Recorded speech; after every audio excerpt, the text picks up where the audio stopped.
September 14th, 1944. Mineral County, West Virginia. The Appalachian Mountains were burning orange and amber that morning, the way they do every autumn in the eastern ridgeline country, as if the hills themselves are trying to warn you about something. Thomas Garrett, 41 years old, father of 3, former coal miner from Kaiser, pulled his lunch pail from the rack and walked through the gates of a place that did not officially exist. The guard nodded without speaking. The badge clipped to his chest bore no company name, no facility title, only a number. He had signed a paper 6 weeks earlier that he understood violated under penalty of federal law to discuss the nature of his work with anyone, including his wife, especially his wife. He walked across the gravel lot in the gray pre-dawn toward the long, low concrete structures that crouched at the base of Knobley Mountain, like something that had been dropped there from a great height and simply decided to stay. The smell hit him first. It always did. A chemical bite, sharp at the back of the throat, sweet in a way that was wrong, the way antifreeze is sweet, falsely, dangerously. The other men didn't mention it anymore. After 6 weeks, you stopped noticing. That, Thomas had come to understand, was the most dangerous thing of all. Inside, he took his station at the loading bench. The building was windowless. The lights overhead buzzed with a frequency that sat just below conscious hearing, more felt than heard, like a sustained low note played on an instrument with no name. Around him, 40 men in identical gray coveralls moved through the morning ritual with the practiced economy of people who have learned not to think too hard about what they are handling. The canisters that passed through Thomas's hands were 12 inches long and heavy with propellant, a dense white mixture that looked, if you didn't know better, like pressed chalk. It did not smell like chalk. On the morning of September 14th, in the loading room designated Block 7, the temperature had climbed 6 degrees above specification overnight. Nobody had logged it. The thermometer on the wall read correctly, but the man responsible for checking it had been moved to a different building the week prior, and his replacement had not yet been trained on which readings required immediate action and which could be noted and forgotten. Thomas Garrett's hands never shook. That was something his foreman had noted in his file, the steadiness, the kind of hands you want on the line. He set the canister in the press and engaged the lever with a single practiced motion. The explosion that followed was not, by the standards of what would eventually happen at this facility, especially large, but it was large enough. It killed Thomas Garrett and the man standing 3 feet to his left. It blew out the rear wall of Block 7 and left a crater in the West Virginia clay that the Army Corps filled with gravel and classified within 4 hours. The official report, not declassified until 1991, listed the cause as mechanical failure consistent with acceptable operational risk in wartime production environments. Thomas Garrett's death certificate listed his occupation as federal contractor, unspecified. His wife, Margaret, received a telegram that told her almost nothing. She would spend 11 years trying to find out what happened to her husband in that building at the foot of Knobley Mountain, in a place the maps of Mineral County did not name. This is the story of that place. To understand why the United States government decided to build a secret rocket factory in the mountains of West Virginia and then spend the next 50 years pretending it barely existed, you have to go back to the winter of 1941, and you have to understand just how badly America was losing. Pearl Harbor changed everything, but not overnight. In the months that followed December 7th, the industrial machinery of American warfare was still gearing up, still grinding through the slow conversion from peacetime production. And the military strategists in Washington were running calculations that made men sweat in cold offices at 2 in the morning. The problem wasn't soldiers. The problem was firepower, specifically reliable, portable, devastating kind. German Wehrmacht units were fielding rocket-propelled weapons that could knock out Allied armor from ranges that made conventional small arms look like toys. American infantry needed an answer, and the answer was solid propellant technology. And the problem with solid propellant technology was that almost nobody in the United States knew how to make it at scale, safely or consistently. The Army needed a facility. It needed one that was hidden, not symbolically hidden, not bureaucratically obscured, but physically concealed, embedded in terrain that would make aerial surveillance difficult and accidental discovery nearly impossible. It needed proximity to rail lines for supply movement, access to enormous quantities of fresh water for cooling and contamination management, and a workforce that was, through geography and economic desperation, unlikely to ask too many questions. Mineral County, West Virginia, checked every box. The Army acquired the land quietly, through a series of condemnation orders that displaced 7 farming families and 2 small businesses. The displaced families were paid a fraction of assessed value and told the acquisition was necessary for the national defense. One farmer, William Hoke, refused. The Army returned with different paperwork. He left in March of 1942, and the government began breaking ground before the frost had left the earth. Construction proceeded at a speed that still seems remarkable when you look at the photographs. Grainy, classified photographs, most of which remained locked in naval archives until the late 1980s. By July of 1942, the skeletal forms of the first production buildings were rising from the clay beside the North Branch Potomac River. By October, the first machinery was being installed. Workers came in on secured buses from Kaiser and Cumberland, Maryland, 7 miles north. They were paid well by the standards of the region, substantially better than the mines, and they signed papers, and they kept their mouths shut, because that was what you did in 1942, because you understood without being told that there was a war, that the war required secrets, and that secrets were a form of service. The facility was formally designated the Allegany Ballistics Laboratory in 1944, though for much of its early existence it operated under a series of obscure Army designators that appeared nowhere in public records. It sprawled across 1,628 acres of mountain country. It was divided into plants, and the plants were divided into buildings, and the buildings were numbered, not named, and the numbers did not run in any sequence that would make intuitive sense to an outsider. This was not accidental.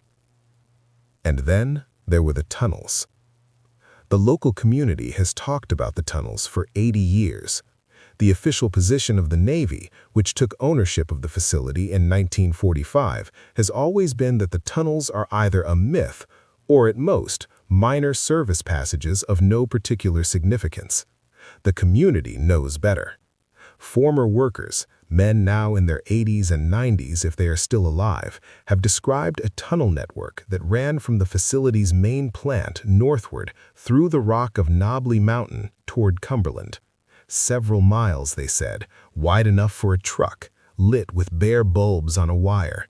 The smell of propellant in the rock itself, so deep had the fumes penetrated over the years. Whether the tunnels were built for concealed transport, for emergency evacuation, or for something the government has never chosen to explain publicly, the men who walked them carry the knowledge in their bodies, even when they cannot produce a document to prove it. They signed papers. The papers said, "Forever." By 1950, The Allegany Ballistics Laboratory had transformed into something that the men who built it could not entirely have imagined. The post-war years brought a transfer of ownership to the Navy and an operational contract with the Hercules Powder Company, a Delaware explosives manufacturer that understood exactly what this facility needed to become.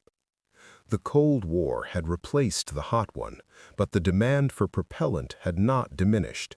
If anything, it had calcified into permanent, existential necessity. The Soviets had nuclear weapons. America needed delivery systems. Delivery systems needed motors. Motors needed propellant. And propellant, refined and precise and powerful beyond the early wartime formulations, was what the Allegany Ballistics Laboratory was built to produce. The 1950s were the laboratory's golden age, and the men who worked there then remember it with the complicated love you reserve for something that was simultaneously magnificent and dangerous and probably going to kill you. The facility hummed. That is the word every man who worked the floor in those years will eventually use. It hummed, as if the whole complex were a single living organism drawing breath. The mixing buildings, where the propellant compounds were blended in enormous steel vessels, roared with a mechanical intensity that you felt in your sternum before you heard it with your ears.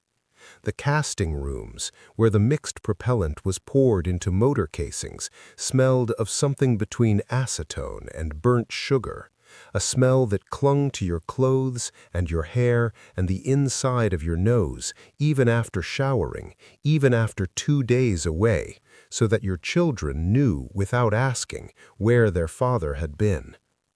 The pressing rooms were quieter, methodical, the rhythm of hydraulic machinery providing a kind of terrible heartbeat to the day.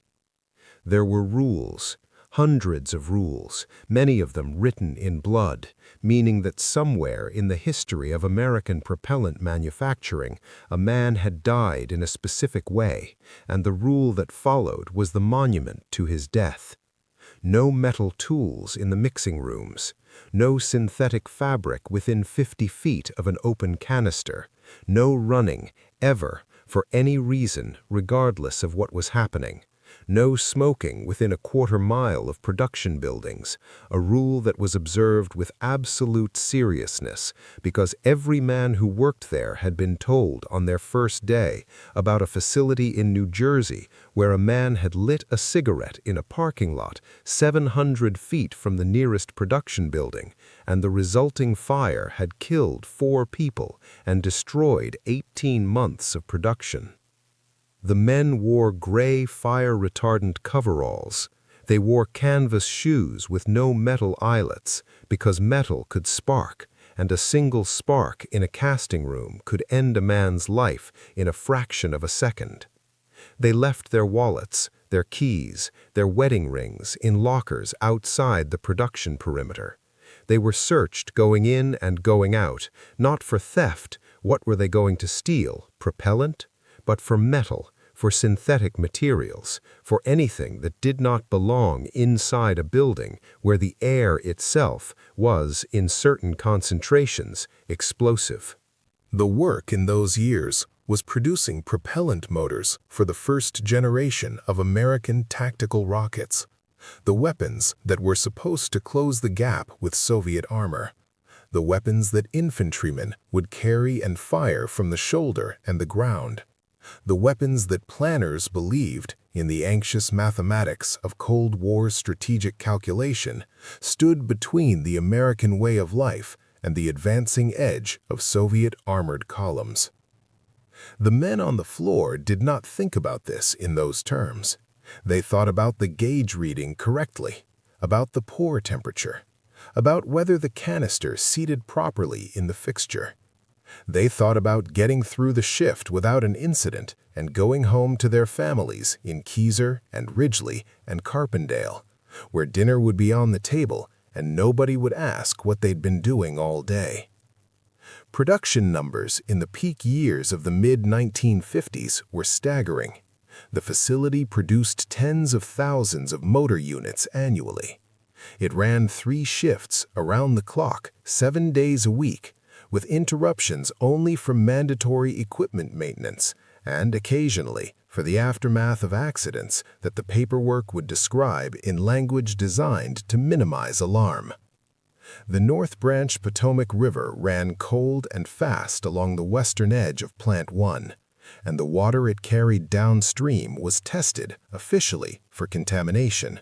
But the testing protocols were designed by the same organization that was doing the contaminating, which is a conflict of interest so obvious it seems almost quaint looking back from a distance of 70 years.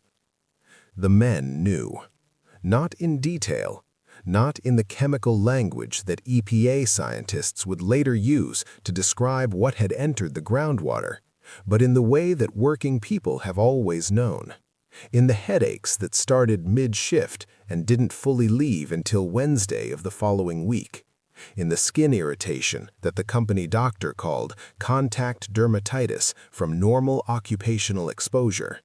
In the particular metallic taste that appeared in the back of your throat on certain days in the mixing building and stayed there like a small cold fact you couldn't swallow away. And yet, the men came back. They came back because the work paid well and the region offered few alternatives. And because a man who has signed a security agreement and worked at the same facility for 7 years develops a relationship with that place that exceeds simple economic logic. They knew this work. They were good at it. In the casting rooms, there were men who could read the viscosity of a propellant mixture by watching it flow, who could tell from sound alone whether a pour was proceeding correctly, who carried in their hands and eyes and ears a knowledge that had taken years to build and that no manual, however classified, could fully capture. These were craftsmen in the truest sense, men applying practiced, embodied skill to a process that their country needed and that required, above all, steadiness and care. There is something that happens to a man who spends years doing genuinely dangerous work with genuine skill. He develops a relationship with his own competence that is unlike anything available in safer professions. A quiet, unspoken pride that does not require an audience, that lives entirely inside the man himself.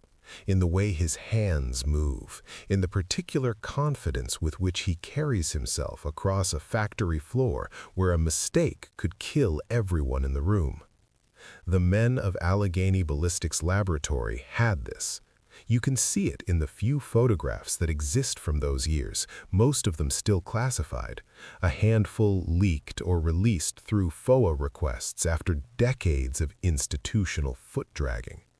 The men are not posing, they are working, and in the way they stand at their stations, in the steadiness of their hands around equipment that would terrify most people, there is something unmistakable.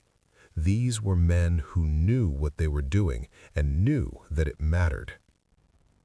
The second stage of the Polaris missile, the weapon that would eventually give the United States the ability to launch nuclear strikes from submarines lurking undetected beneath the world's oceans, was developed and tested at Allegany Ballistics Laboratory.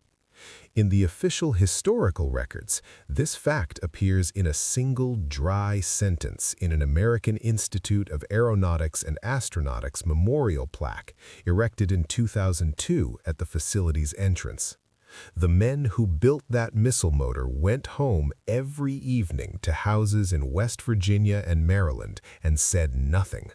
The plaque didn't go up until most of them were dead.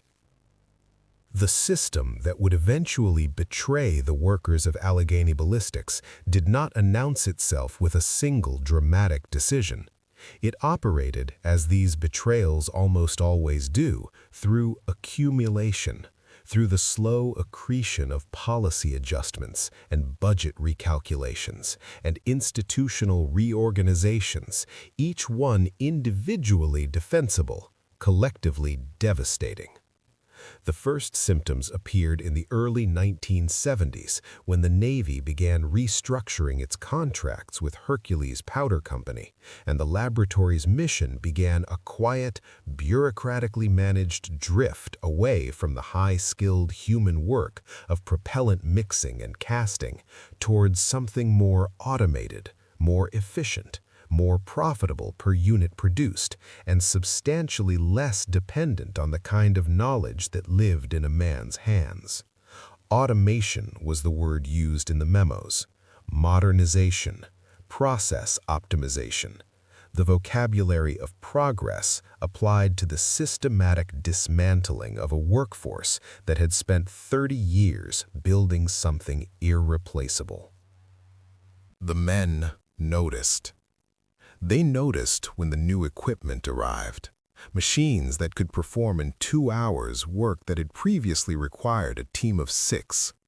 Machines that did not require the same level of skill, the same accumulated judgment, the same relationship with the material that the old men on the floor possessed.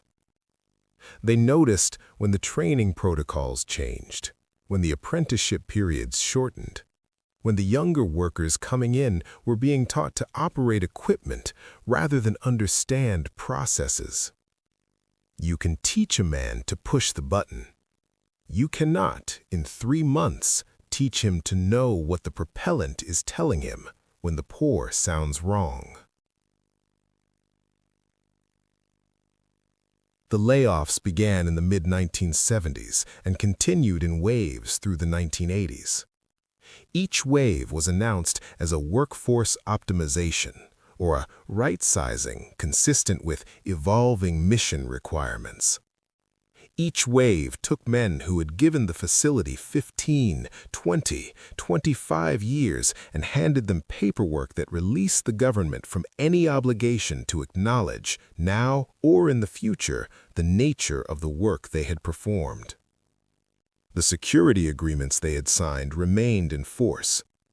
They could not describe what they had done.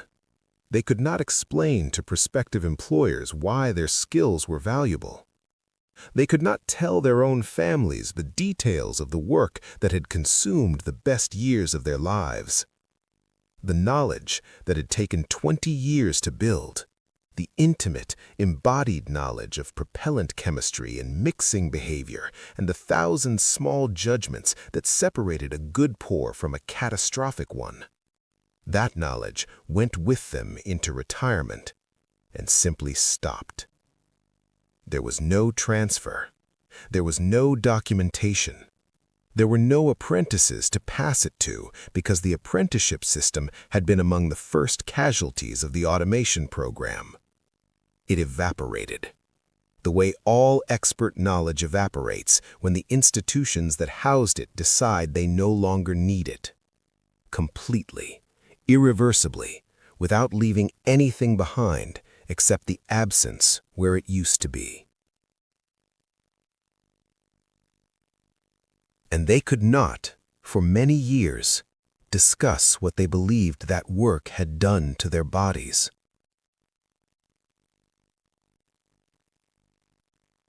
The groundwater contamination at Allegany Ballistics Laboratory was not discovered, or rather, not officially acknowledged, until the late 1980s. The facility was added to the EPA's Superfund National Priorities List in May of 1994, which means that by the time the federal government formally admitted there was a problem, the plant had been operating 52 years. 52 years of propellant solvents, volatile organic compounds, chlorinated chemicals, polycyclic aromatic hydrocarbons, and explosives-related contaminants moving through the soil and into the North Branch Potomac River. 12 separate operable units were eventually identified for remediation. 12 sites, each one a chapter in the story of what happens when an institution decides that the people who live downstream from its operations are less important than the paperwork that demonstrates its compliance.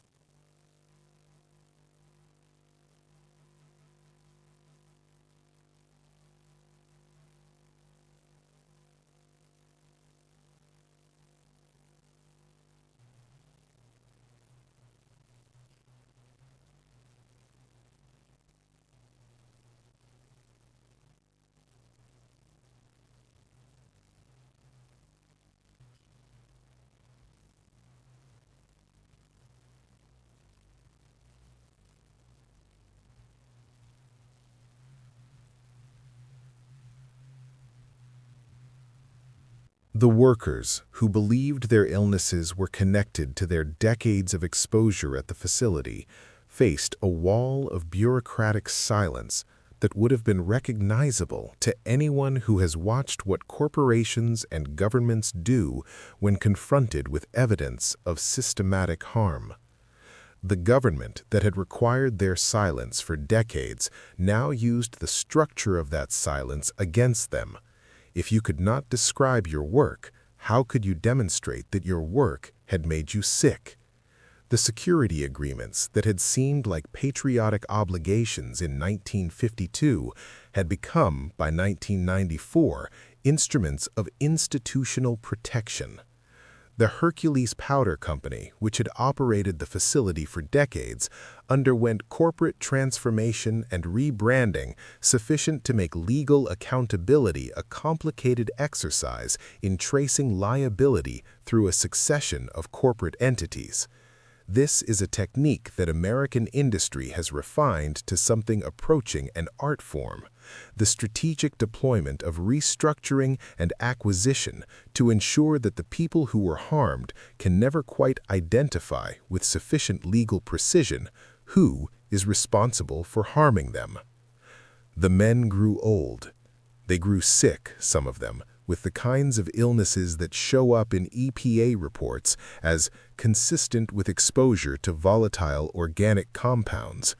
Cancers of the kind that don't announce themselves until they are difficult to treat.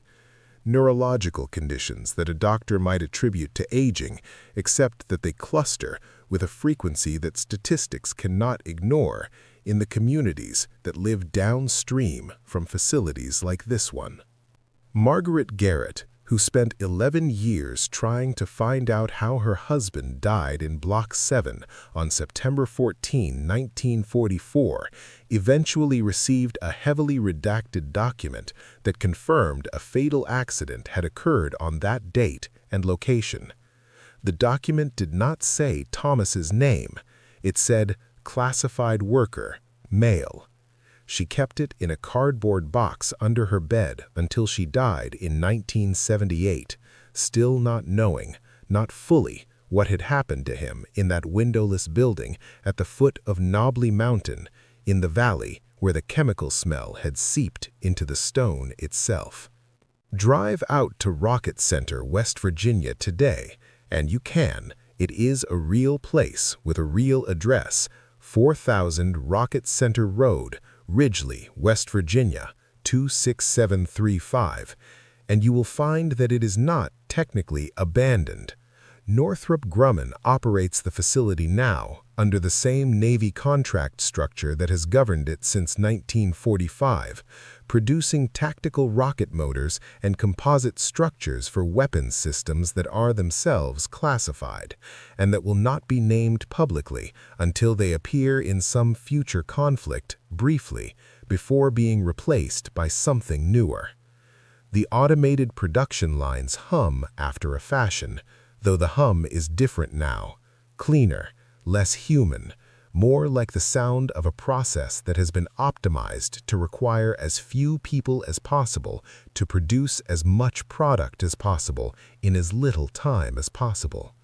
There is no smell of propellant in the parking lot. There is no chemical bite at the back of your throat. The air safety systems are advanced. The exhaust is managed. The contamination is contained. On paper. The paper is better than it has ever been. There are 1,600 workers at the facility today. Most of them are younger than the facility itself by a factor of 2 or 3. They wear modern protective equipment that is undeniably safer than the canvas shoes and gray coveralls of 1952. They do not carry lunch pails. They have benefit packages and HR departments and safety protocols that are monitored by external agencies and reported in documents that are, unlike the documents of previous generations, partially accessible to the public. But the soil at Plant 1 still holds contamination that the EPA's remediation systems have been working to address for 30 years. The groundwater monitoring continues and will continue for the foreseeable future, because some of the chemical compounds that were introduced into this earth between 1942 and 1994 are not the kind of thing you simply clean up. They persist. They move slowly through the aquifer, following the gradient of the land, reaching toward the river, reaching toward the communities downstream, carrying with them the molecular signature of decisions that were made by people who will never be held accountable for them. The North Branch Potomac runs cold along the western boundary of Plant 1, the way it has always run, the way rivers run through mountain country where the elevation drops quickly and the water is still moving too fast to settle into the brown, thick patience of lowland water. There are days in autumn when the light hits it at a certain angle, and it looks clean, purely, genuinely clean, the way water looks when you haven't yet asked what's in it. The tunnels under Knobley Mountain are still there. The Navy has never confirmed their extent, and has never, to my knowledge, produced documentation of their construction or their purpose. Former workers who walked them are mostly gone now, and the ones who remain signed papers that they believe, correctly, still bind them. The mountain keeps its own counsel.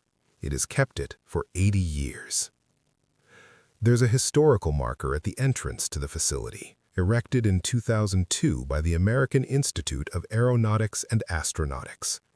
It notes that the Allegany Ballistics Laboratory helped establish the United States solid rocket industry and contributed to the development of the Polaris missile. This is true. It is also among the most compressed and selective pieces of historical narration you will ever read on a piece of metal bolted to a post. The men who mixed the propellant are not mentioned. Thomas Garrett is not mentioned. The groundwater is not mentioned. The 12 Superfund operable units are not mentioned. The sign is 5 sentences long. The story it does not tell is 80 years long, and it runs through the bodies of men who were required, by law, to carry it in silence. In the valley below Knobley Mountain, when the wind comes down off the ridge in October the way it does, carrying the smell of iron and cold stone and the particular damp of mountain forest, there are moments when you can almost hear something under it. Not quite a sound, more like the memory of a sound. The hydraulic press in Block 7, the hum of the mixing vessels, the footsteps of men in canvas shoes, walking carefully, carrying things the country needed and the country preferred not to think about too hard. Walking toward a building that did not officially exist, in a place that was not on any map, in a war that has never entirely ended. They are still walking. They will walk forever in the silence the paperwork made for them. That is what America asked of them, and they gave it without hesitation, without complaint, in buildings that did not exist, doing work that could not be named, dying in explosions that were classified before the smoke had cleared, and America looked away. America has always been very good at looking away from the price of the things it builds in the dark, in the mountains, at the end of roads that don't appear on any map. The marker at the entrance says 5 sentences. The men deserve 5,000 pages. They will receive neither. The mountain keeps its secrets. The river keeps moving. And somewhere under Knobley Mountain, in tunnels that officially don't exist, the rock holds the smell of propellant still. 80 years of it, soaked into the stone. A record that cannot be redacted, cannot be classified, cannot be taken from them.